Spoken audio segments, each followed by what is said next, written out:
तो breaking news, वृद्धा, विधवा, बुजुर्ग पेंशन, विकलांग पेंशन में 1 दिसंबर से नया नियम लागू होने जा रहा है।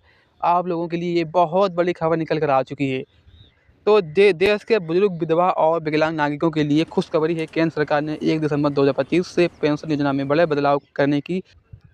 देखिए, नए नियमों के अनुसार पेंशन राशि में वृद्धि होगी, मतलब पेंशन राशि आपकी बढ़ोतरी होगी। अब विधवा महिलाओं को, वरिष्ठ नागरिकों को और विकलांग व्यक्तियों को मासिक पेंशन में 20% तक वृद्धि होगी, मतलब बढ़ाई जाएगी। उदाहरण के लिए मान लीजिए, जैसे यदि पहले आप किसी बुजुर्ग को 3,000 रुपये मिल रहे थे, तो अब उसे 3600 रुपये या फिर 4,000 रुपये तक पेंशन मिलेगी। यह वृद्धि खास तौर पर महंगाई के ध्यान में रखते हुए मतलब लागू की गई है। तो पुराने नियमों के अनुसार केवल उन्हीं लोगों को पेंशन मिलती थी जिनकी वार्षिक आय 1,20,000 रुपये से कम थी। नए नियमों के इस सीमा को बढ़ाकर 15,000 रुपये से कर दिया गया है। 15,000 रुपये कर दिया है। इसका मतलब ये है कि तो वो इस पेंशन में जुड़ नहीं सकता था। लेकिन अब नए नियमों में ये कर दिया गया है कि अब आपके घर में कोई भी 15,000 रुपये तक कमाता है, तो भी उसको ये लाभ मतलब दे दिया जाएगा। समझे मेरी बात? अब इसके बाद जैसे कि सभी लोगों को ये नियम लागू हो गया है कि अब ये लाइफ सर्टिफिकेट नियम में बदलाव किए गए हैं। पुराने नियमों के हर साल पेंशन को अपने बैंक या पंचायत में जाकर लाइफ सर्टिफिकेट जमा करना होता था।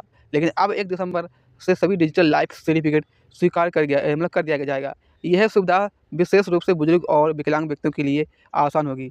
अब वित्तीय सहायता का जैसे कि इसमें ये है कि पेंशन अब हर महीने की 1 तारीख लोगों को पेंशन नहीं मिलेगी। ये भी बहुत खबर आ रही है, जैसे कि फर्जीवाड़ा रोकने के लिए जिनकी आय सीमा 15,000 रुपये से अधिक है, जिनके पास पहले से सरकारी पेंशन है या फिर दूसरी सामाजिक सामाजिक सुरक्षा पेंशन ले रहे हैं, या फिर इसके बाद जो सरकारी कर्मचारी के आश्रित हैं और उन्होंने किसी भी अन्य पेंशन योजना के तहत सुविधा नहीं मिल रही है, तो ऐसे में जो लोग गलत जानकारी देकर आवेदन पूरा करते हैं, तो उन लोगों को ये डॉक्यूमेंट्स पूरे नहीं होंगे और ऐसे में आप लोगों को ये पैसा नहीं मिल पाएगा।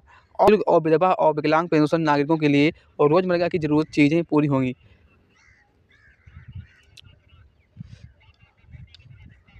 अब विशेष ध्यान वाली बात तो ये है कि अब आप लोगों को पेंशन के लिए आवेदन करते समय सभी डॉक्यूमेंट्स को सही तरीके से पूरे करें। सबसे पहले बैंक खाता और आधार कार्ड, मोबाइल नंबर लिंक अनिवार्य करें। पुराने पेंशन धारकों को अब डिजिटल लाइफ सर्टिफिकेट के लिए आवेदन करना होगा। संपत्ति वाले लोग, जिनके पास संपत्ति के आधार पर नए नियमों के अनुसार जिनके पास संपत्ति आवश्यकी या व्यावसायिक या बिजनेस संपत्ति है, तो ऐसे में उन लोगों को रोक दी जाएगी सरकारी पेंशन। रिपोर्ट के अनुसार ये कदम विशेष रूप से शहरी क्षेत्र में लागू किया गया है। और इसके बाद जैसे कि इसके बाद ये खबर आ रही है कि अब लिंग और उम्र के आधार पर बुजुर्गों को पेंशन के लिए अब उम्र की न्यूनतम सीमा 60 वर्ष कर दी गई है। इसके लिए अलावा इसके विधवा पेंशन के लिए पति की मृत्यु का प्रमाण पत्र और विवाह प्रमाण पत्र अनिवार्य कर दिया गया है। और इसके बाद डॉक्यूमेंट्स का सत्यापन सभी लाभार्थी को पहचान पत्र, बैंक खाता और विवरण और आवश्यक प्रमाण पत्र अनिवार्य रूप से जमा कर मतलब मांगा जा रहा है। यदि कोई भी डॉक्यूमेंट्स गलत या फिर अधूरा पाया जाता है, तो ऐसे में उसकी पेंशन रोक दी जाएगी। वीडियो इतना ही। वीडियो को लाइक करें, सब्सक्राइब करें, शेयर करें। Thank you.